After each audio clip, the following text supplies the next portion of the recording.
नमस्कार, कसे आहात? आज मी बनवणार कैरीचं पन्ह. त्याला लागणारे साहित्य: 2 कैऱ्या घेतल्या, गूळ, मीठ आणि वेलची पावडर, पाणी. आता या 2 कैऱ्या आहेत त्या मी सोलून घेते. अशा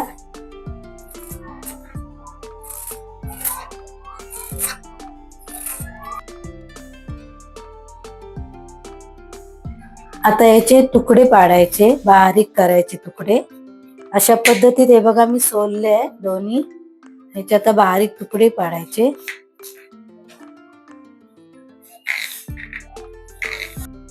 आता याचे तुकडे पाडायचे असे बारीक, जास्त बारीक नाही, मोठे जाड असे कापायचे.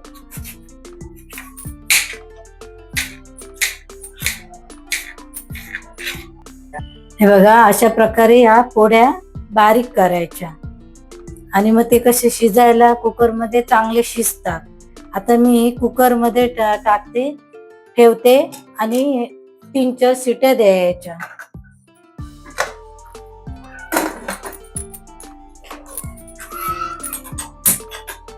तीन चार शिट्या द्यायच्या. आता कुकर उघडते, थंड झाला.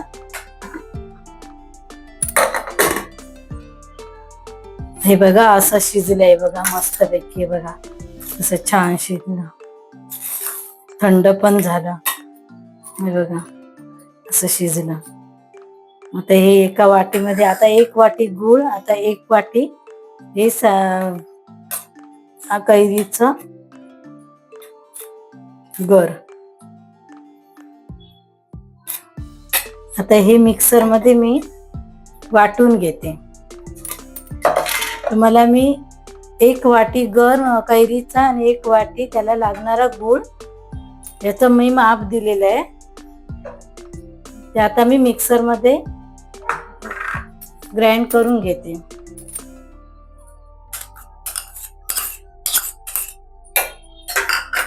याच्यामध्ये गूळ टाकायचं. 1 वाटी टाकले गर, आता 1 वाटी गूळ टाकते. थोडस मीठ घ्यायचं, थोडस घ्यायचं, जास्त नाही घ्यायचं.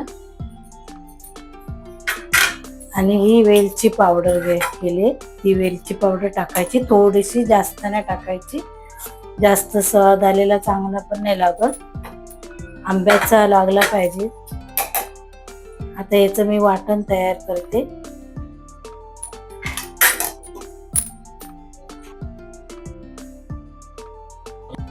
हे बघा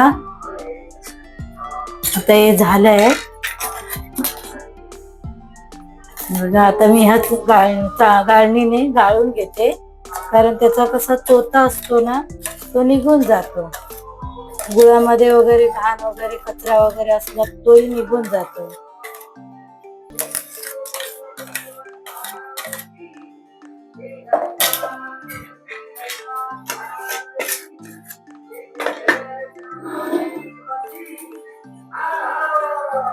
असं गाळणीने गाळून घ्यायचं.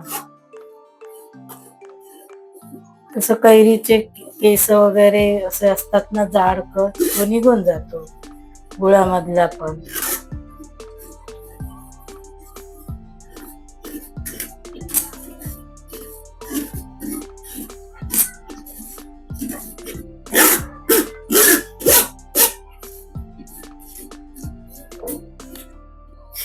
आता मी याच्यामध्ये बर्फ टाकते.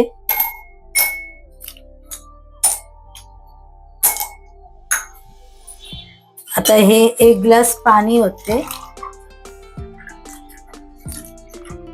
1 ग्लासामध्ये 3 चमचे टाकायचे.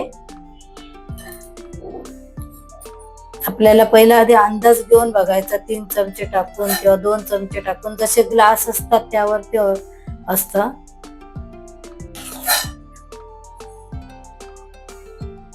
कोणाला साखर पाहिजे साखर, गूळ पाहिजे तर गूळ टाकू शकता तुम्ही.